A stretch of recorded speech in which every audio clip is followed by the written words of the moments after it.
Good evening and welcome once again to Special Assignment. I'm Ashraf Garda. This week we revisit the horrific xenophobic attack in Diepsloot in February of last year. At the time we brought you exclusive footage in which a 26-year-old Zimbabwean, Farai Kujirichita, was bludgeoned to death by an angry mob in Diepsloot. 2 teenagers were arrested and are due to be sentenced later this month. On the anniversary of his death, Peter Moyo goes back to Diepsloot for this special assignment. The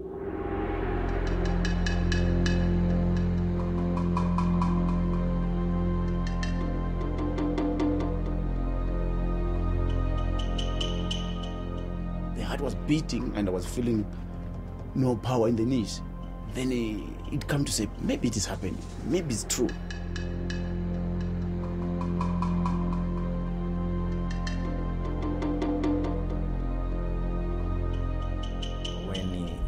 A crime has happened and you are suspected to be a foreign, they won't ask you a lot of questions. They'll do away with you.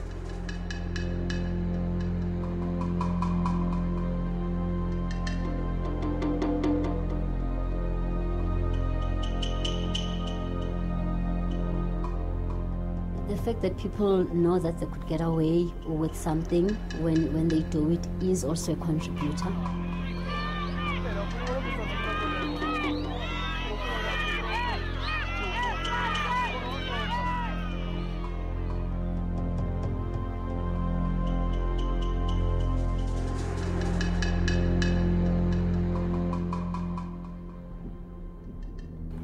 In our last program last year, we brought you the tragic death of a 26-year-old Zimbabwean, Farai Kujirichita.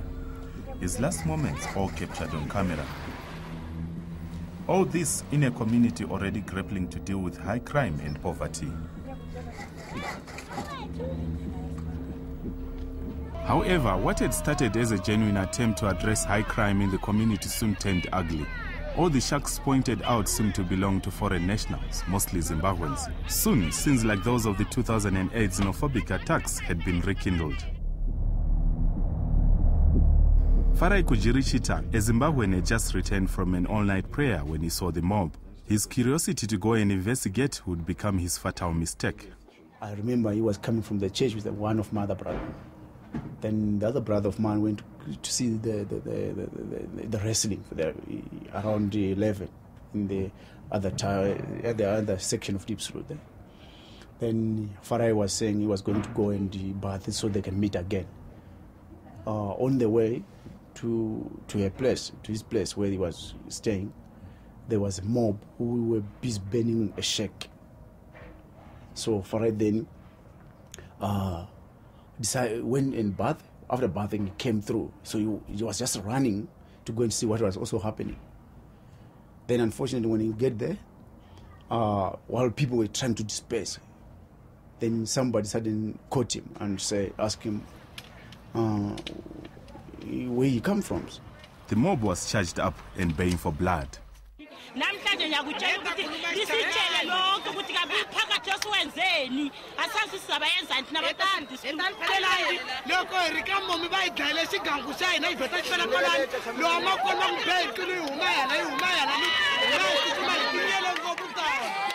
Farai was first accosted by an angry mob as he came through this narrow passage. His main crime, being Zimbabwean, in the wrong place, at the wrong time. They took his phone, they scrolled on his numbers and found that most of the contacts numbers that were there in his phone, they were Zimbabweans. That's where it started. And there was a young lady who knew Farai at that particular time. She came over to intervene and say, no, this guy, I know him, he's not a criminal. They said, do you want to die with him? So she walked away. Okay, that's when Farai was brought forward. And there was a swarm of people, a lot of people were standing here.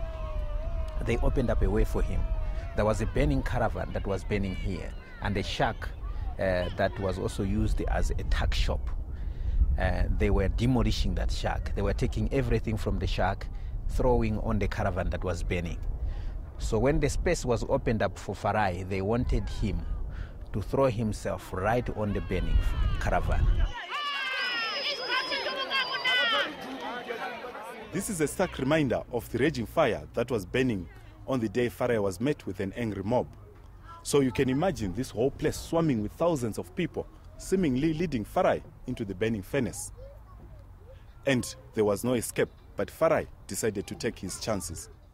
He came straight, but I mean, for anybody else, he couldn't have done that. He decided to try his luck if he could run away. He ran, but he fell down. They started beating him up.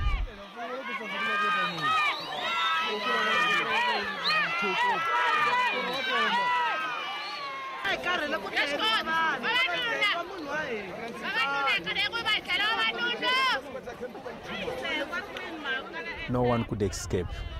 No one could escape. He had no chance at all. He tried. He tried. It was a pity because, I mean, you could see that this guy is trying his best to run away from the mob, but he was cornered. There was no way he could run. Any direction that he would have taken, or he would have taken to run to, still people were going to catch him and finish him off. There's a scene where Farai is lying down. Can you describe that scene? What is happening there? Yeah, when Farai was lying down, after they took him out of the dish, and that's when 3 people, those who finished him off,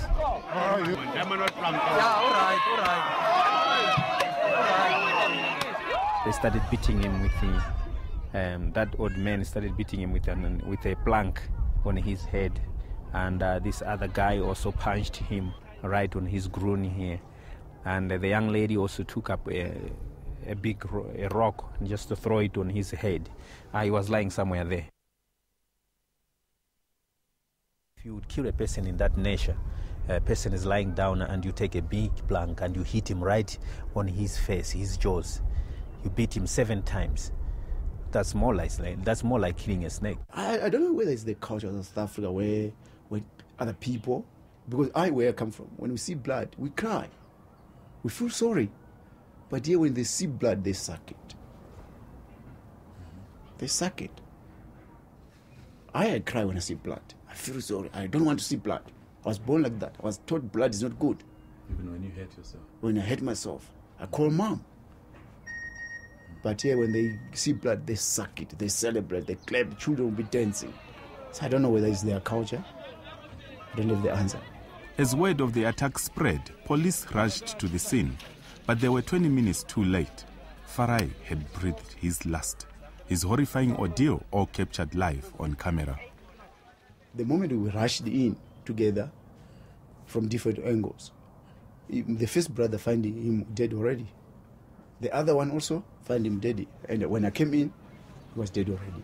So even there's no one of our family who found him still maybe breathing. But who was Farai Kujiri Chita? Our investigations reveal he was a hard-working father of 2, a tour guide who had moved to South Africa a few years ago. Well, he was a very excellent guy who was so friendly. He loved soccer, and well, I miss him. He was one of mine, where I can say he was my friend for life. He was so a quiet guy who doesn't want to go and argue with people. He was not that type of person. Farai's brother believes that, as is in many other attacks on foreigners, justice will never be served. The killing of his brother has left his faith shaken. Now I'm no longer going to church. I'm just seated. Because I don't know what to believe now. I don't know what to believe. But I believe God is there, but I don't want. But now I don't know what is. I believe He's there, but I'm no longer. I'm just a person walking, really. Just a person walking. I've helped a lot of people in my life. South Africans themselves. I used to help them. But at this moment, I think I can't. No. I won't. I don't have that power anymore. It has taken Diepsloot police months to make any arrests. This despite overwhelming video evidence given to them.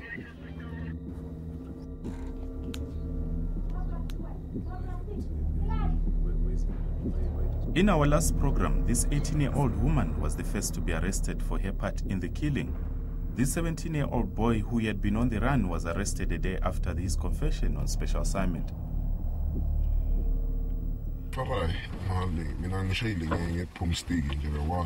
Do you feel responsible about what happened to Farai?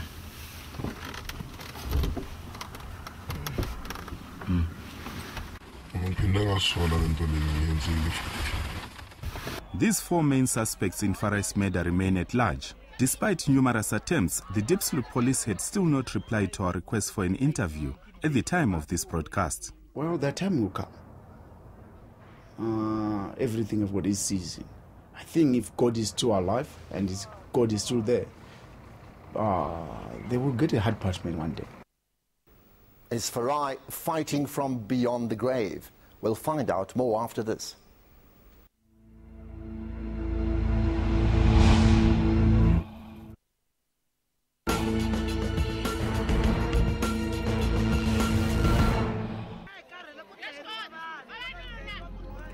The Diepsloot police have been criticized and accused for dragging their feet in the case of xenophobic killing of Farai.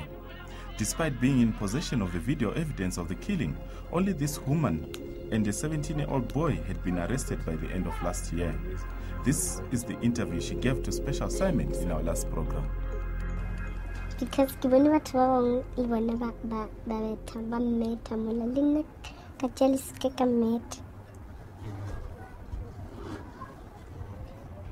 And why do you think they arrested you?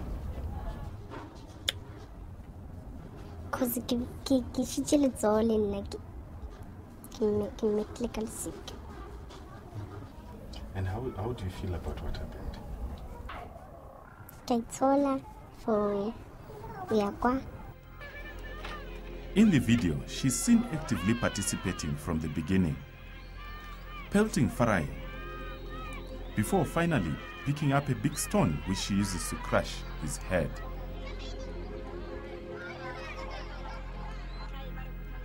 She has since been found guilty and is due for sentencing later this month. On the eve of her sentencing, her mother explains her anguish. Always area go court, but mind. And then last month, this month, so plug but Lord never final again. So Marji finally the next month I got 29. Last year phase. This year on our phase. Last year of phase last year. 2 times I failed. And I could short and I'm home. So it's a problem because I love a go school. I have a problem guy. Always say we do that love. And acquire a calosage, having a good save.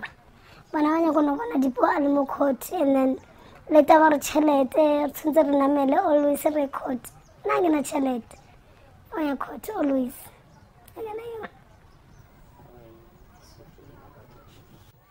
Her daughter is aware of the consequences that lie ahead. She is already of legal age, meaning she can be charged as an adult. Since I'm stressy, these days gaslima, can work too much. I enjoy a sailor, Kalawaka, Absaluminatic, Honoraki Chile to go school, Rotea, Luminati, Ishkiteleki mind. It's a cat and a coating, Kamuxalumunyani, and Ishkitalaki mind. Can you imagine a kilikotron? What do you think? Do you think you might end up going to jail? Which? Is that what is stressing you? Kamu kekuang bablela, kibana kare. Seto kita tronco.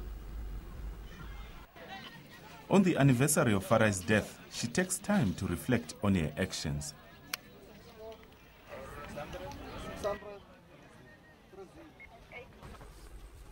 Ish, kaitsola shem. Kaitsola karang given tricky delay, carrying ikanuela mrakor karang given skiddy tricky delay. Yeah, mob justice. Kaitsola shem. And I get to bring Gadian because Bagano since I pick a kaitsola. Like in our last program, she reiterates her desire to apologize to Farai's family for her part in the killing. to ba botsa ke itshola kudu ba ntshwarele nna e shaitse gore ke tarbe ke ikemiseditse gore ntho ke dile ngwara yes ke ikemiseditse aktseshe mara itshola nna ke itshola. Do you think you deserve a second chance?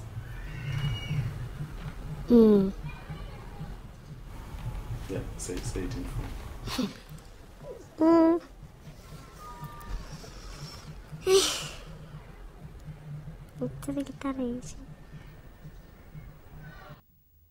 Farai has since been laid to rest in Zimbabwe, and in December last year, his family came together for a memorial in his honor. It is, however, clear wounds are still very fresh and emotions still high within the Kujirichita household.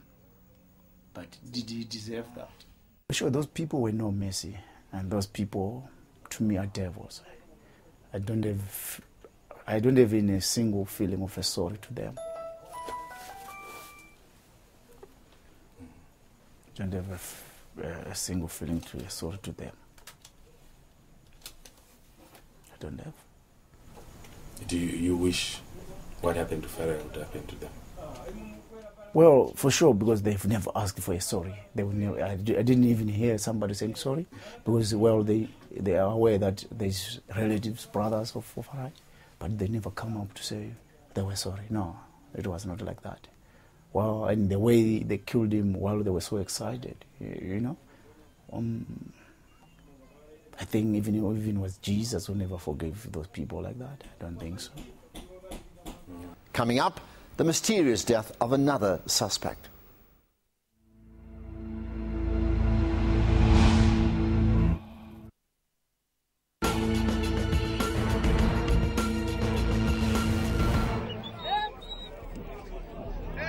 Early this year, another gruesome video of Farai's killing surfaced.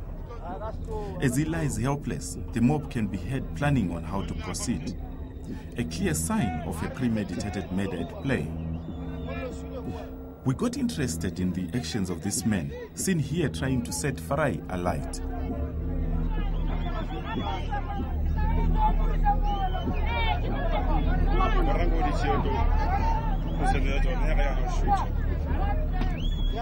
Moments before, the same man is seen here accosting Farai with a plank during the mob attack. Later, he uses the same plank to ram into Farai's face 7 times.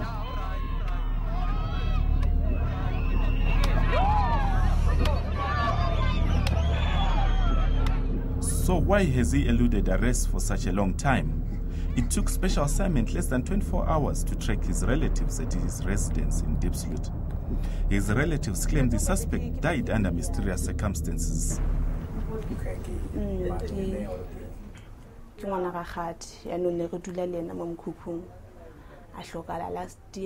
I'm not quite sure whether that is true, you know, and to me, well, it's a big relief, I think. I think it's a big relief, because he deserved to die also. I think he deserves that. Yeah, nna ke fihlile mo ka mafelo a February. E ke fihla mo fana santsa se shapo santsa a kula. Ya sa mara ikula le motho antsa mo sebetsing a tsa maswantsa ga tshwere ke lehlaba tlhoya ka bohloko. Go re ntho eno fela. De beke ya mafelelo ha re tla mo isa hae. Ni se ka motho a hlanyang so jene. Sa hletsa ntho tsa bohlanya thwe bo strate mona matha etsa tsona ntho tse. Chebe ba anamela kulo ya hae re mo isa hae. Do you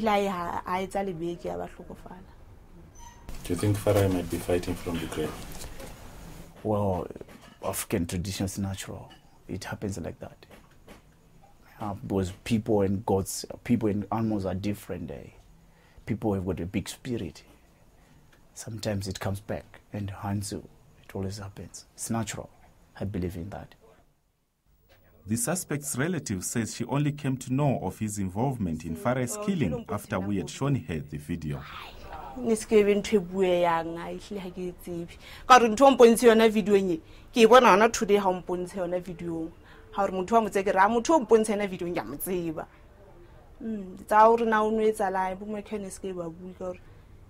aya ke tsebe ka gore motho ona le ena o na le secret ka gore taba ona o e patile wa bona e tlhagelela today.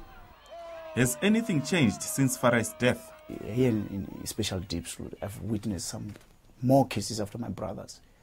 When somebody being killed, people celebrate. That's a shocking stuff, you know, and they're happy to do that.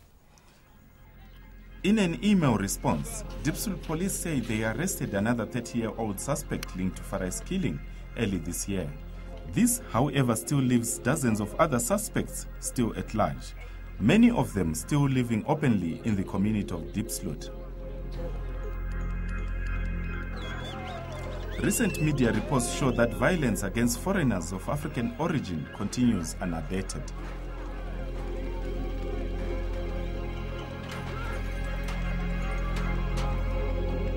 The way South Africans have been brought up is to identify people on the grounds of racial identity. And I think we bring that with us in a post-1994 environment, where when you see somebody, you identify them on the basis of the color of their skin, on their ethnicity, and that seems to permeate South African culture. I really see it as a hatred of ourselves, basically, or people who look like us. This country has still not dealt with what I call the collective trauma of apartheid. As much as it was a political system, it was also a psychological system. It was meant to dehumanize blackness. It was meant to tell us that black people are less than the other. The concept of what I call internalized racism, which then means that if I see someone who looks like me, I take the hatred that I feel for myself and I deposit it to the other. I think they need to open maybe schools for education, educating even the old people from more than 30 years and above. And started to engage children going to school. That's the only way where people can learn, because people learn from home and they are learned to change by being taught. They mustn't just look and pretend as things are not happening while they are happening. So, what do you make of this issue? I'd like you to share your views, and you can do so via Twitter by using the hashtag Special Assignment. You can also Facebook or email us. And do join a follow-up discussion on my SAFM radio show on Friday just after 2 p.m. Well, on to comments about last week's program on silicosis. Bulelani Mfako tweeted, "Mine workers struggled under the NP administration and are struggling under the ANC administration. When will it stop?" And on Facebook, Karen Verbrugge wrote, "Enough now with all the companies that are just after profit and don't care about their people on the planet." Well, time for us to celebrate. I received the Turquoise Harmony Institute's Media Award for encouraging dialogue. Thank you for all your support. That's it from me. Join us again next week when we point out the issues that matter.